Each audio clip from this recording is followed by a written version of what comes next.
My name is Suzanne. I'm a 42-year-old housewife working part-time. We don't have children, but my relationship with my husband Alex is pretty good. Living with his parents has, I feel, strengthened our bond even more. Since our living environment changed, I believe that my husband has become a bit kinder. Maybe he's grateful that I agreed to live with his parents. It might seem odd to have reservations as a married couple, but that's one of his good points. However, my mother-in-law is a different story. And so is my sister-in-law. Suzanne, your socks are torn. You should be more careful about your clothing. As I was relaxing in the living room on my day off, my mother-in-law pointed out a hole in my sock. You're right.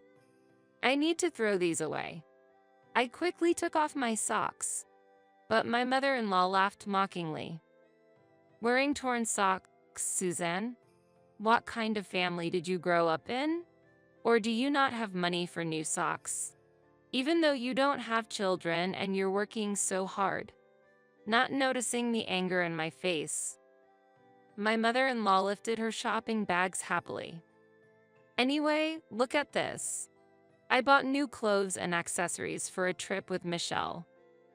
Michelle is my husband's sister, my sister-in-law. Mother-in-law, haven't you always said not to waste money? You can't wear old-fashioned clothes when going on a trip. Torn socks are obviously out of the question. And it's not just any trip. It's to thank my late father. My father-in-law had been a successful businessman and passed away soon after retirement. It's true that he left a substantial inheritance. Some of it should have gone to my husband, but my mother-in-law took his portion, increasing her own share. My husband only inherited a small piece of rural land that his father had bought as a part of his hobby.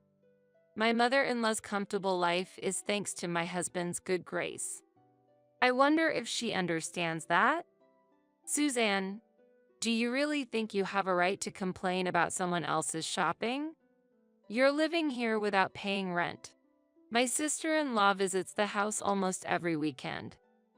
She butted in on our conversation during her visit. Do you think my mother's spending reduces the inheritance? Unfortunately for you, she's just spending her own money. In addition to my mother-in-law, my sister-in-law is also problematic. My mother-in-law is just sarcastic, but my sister-in-law is worse, directly harassing me many times. Suzanne, doesn't your stew taste terrible? She comments on my dinner, tasting and then complaining. How could you serve such salty food to our mother? What were you thinking? Is it salty? It doesn't seem so to me. I'm not asking for your opinion. If I say it's salty, then that's the fact. My sister-in-law then grabbed the stew dish and headed straight to the kitchen. Unbelievably, she threw the stew into the sink. Not just the dish, but all the remaining stew in the pot, too. What are you doing?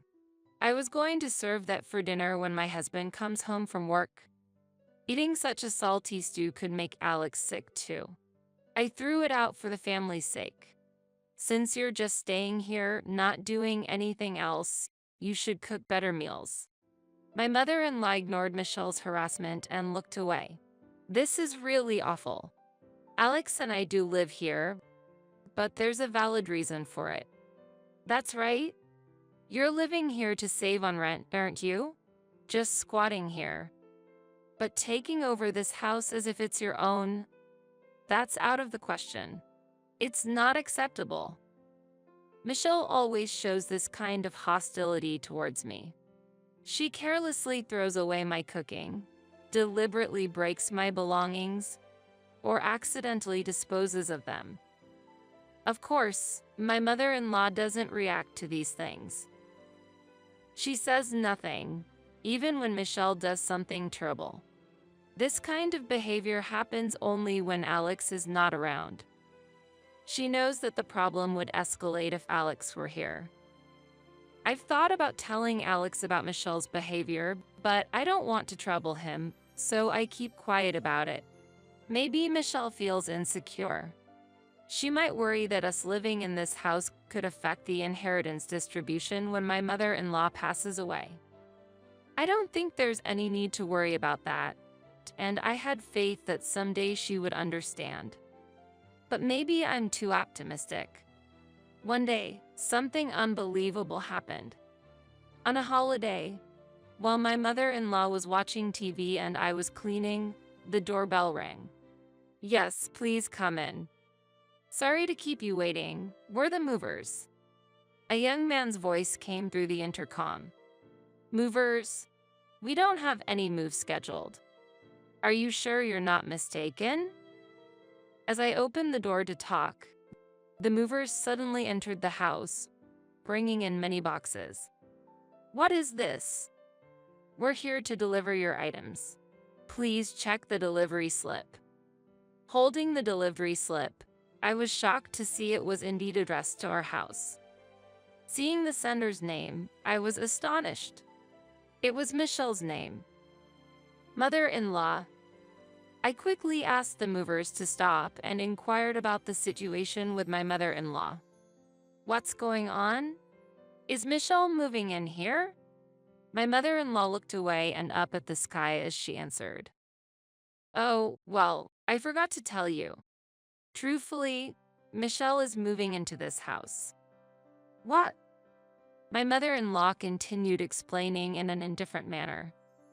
"Michelle's been divorced, so she lost her place to live and decided to move here. Really, her husband is so petty. Just for buying a few branded items, he kicked her out and asked for divorce. Michelle's husband, my brother-in-law, as far as I know, isn't the type to consider divorce over a few branded purchases. So the branded items Michelle bought must have exceeded his tolerance limit. Regardless, Michelle's divorce and having to move out are her problems. We will have a different issue if she comes to live in this house."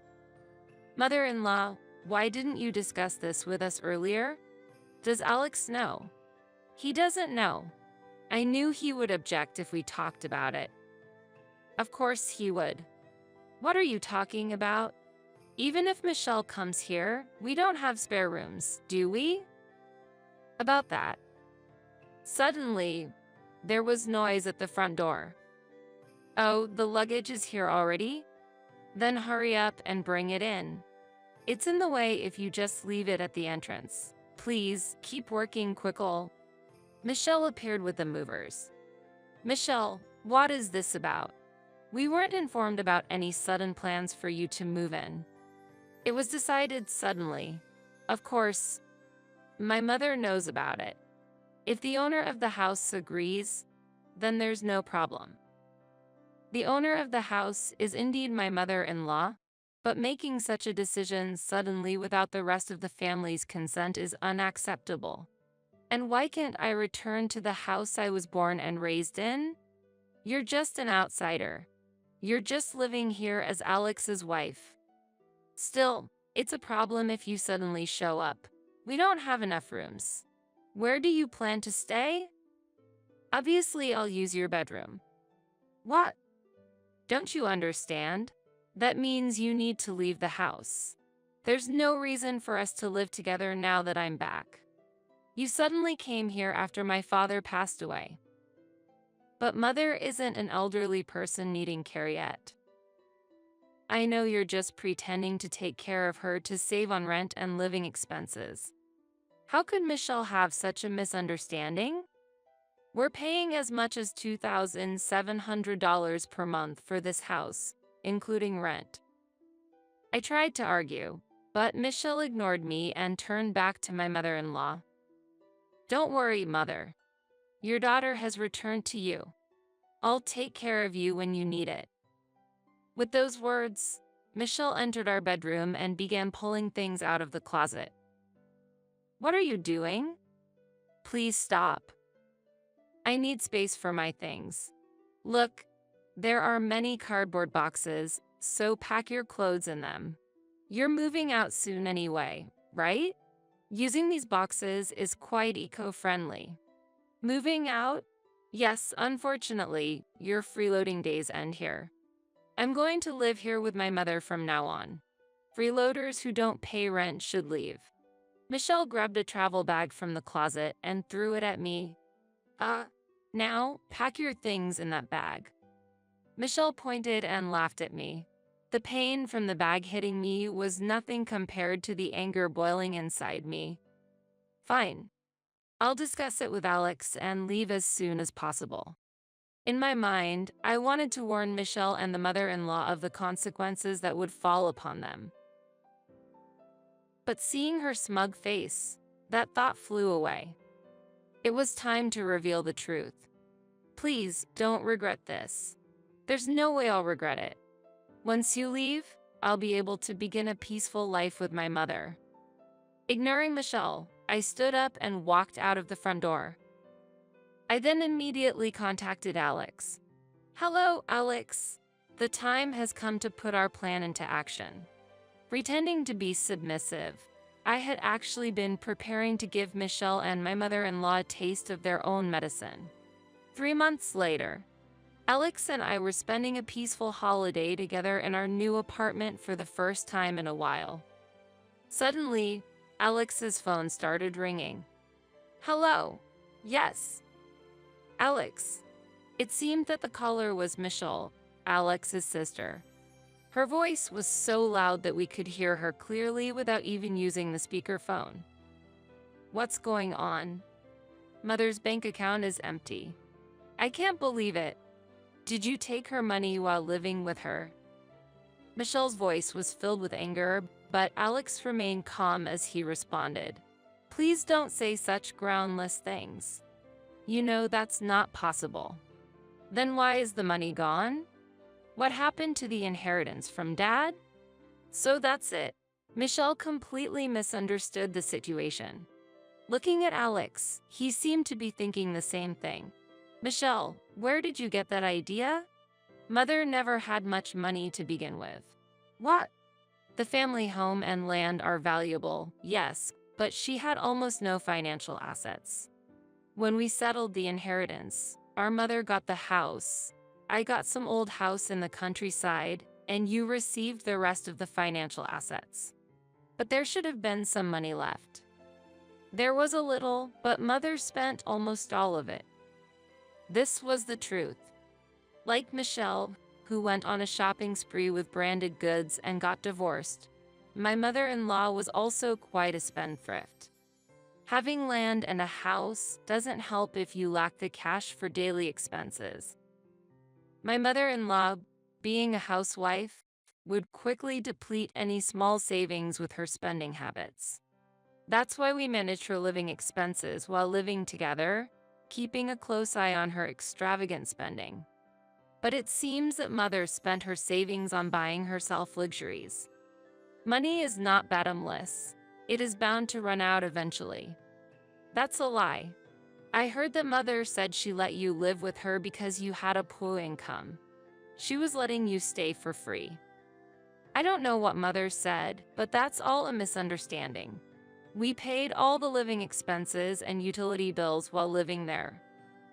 Susan has kept the household accounts. We can show them to you anytime. So, that's how it is. Michelle probably believed that living with her supposedly wealthy mother would secure a stable life for her after divorce. But from now on, Suzanne and I don't have to worry about taking care of my mother, since you've taken on that responsibility. Wait, hold on a second. You said it yourself, Michelle. We're not needed anymore. So the house's utility bills and the property tax I've been paying will now be your responsibility. How my mother-in-law, with no savings, will pay the substantial property tax in the future will be interesting to see. But I don't have that kind of money. What should I do? Why don't you sell the house? I took the phone from Alex and made the suggestion directly to her. Despite all the awful things she had said and the harassment we received, I couldn't hold back from speaking to her. It would fetch a good amount. That way, you won't have to worry about property tax, and you'll have cash on hand. Just remember, if spendthrifts like you and Mother get a large sum, it might disappear quickly. What an unbelievable suggestion. If we sell the house, we won't have a place to live, right? As I looked out at the night view from the high floor of our apartment, I smiled softly. Maybe, but that's not our problem. You may very well have to sell the house and live in a smaller apartment. Either way, we'll be here on the top floor of a tower mansion, enjoying the beautiful night view. A tower mansion? What are you talking about? Michelle sounded surprised. Yes, we moved, just as you instructed. And not just anywhere, but to the top floor of the latest tower mansion in a fantastic area of New York. What? After being forced out of our house by Michelle, we had temporarily lived in a small apartment. But then we found and bought a tower mansion in New York. It was quite a distance from our previous home and conveniently located for saving commuting time. How do you have such money? Did you use up our mother's inheritance? Not at all.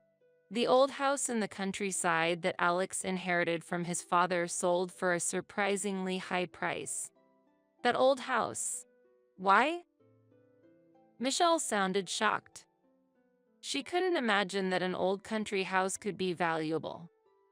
Didn't you know about the new bullet train line? Alex's father's land was near the new station and became part of a major development, causing the land value to soar. It was land we had no use for, so we sold it immediately. We got a much higher price than expected. We're really thankful for his father's foresight. If it sold for so much, you should share that money with us.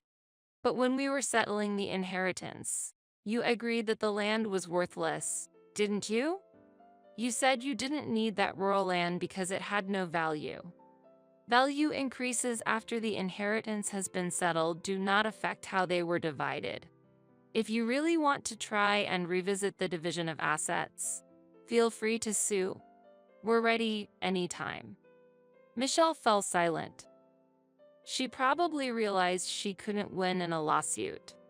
Your father's inheritance money disappearing was due to your mother's spending, and you Sos's parasites living off her wealth. This is the result of your misunderstanding. Please think about your poor choices. I waited for a response from Michelle, who said nothing. But there was no reply from her. Is this the end of our conversation? Okay, I'll hang up now. After ending the call, Alex turned to me, looking apologetic. I'm sorry for the trouble my mother and sister have caused. It's been tough for you, hasn't it? What are you talking about? We knew this might happen and decided to do whatever we could together. A couple always supports each other, right? A month later, Alex received a call from his mother. Can you come back to me now? Your sister has left the house. I sensed that my mother-in-law's voice lacked its previous vitality. I can't live alone. She said she never imagined it would be like this. She thought she could live comfortably without money worries. I don't want to take care of a moneyless old woman, and then she left. But Alex firmly replied, What are you saying all of a sudden? You and Michelle were the ones who drove us out of the house, weren't you? I'm sorry, but now. It's too late. Let Michelle take care of you. We're not getting involved with you anymore. If you can't make ends meet, consult a public agency. I won't help you anymore. With those words, Alex hung up the phone and blocked the contact details of his family home. We don't regret cutting ties with Michelle and my mother-in-law. The same goes for Michelle, who is now missing. Whether they become PUA or accumulate debt, it's their problem, not ours. We have no obligation to extend a helping hand to them anymore. My hope is to continue a peaceful life with Alex, free from the troubles of his mother and sister. My daily routine is hanging laundry on the balcony of our tower mansion, checking if there are any torn socks. This is the happiest life for me.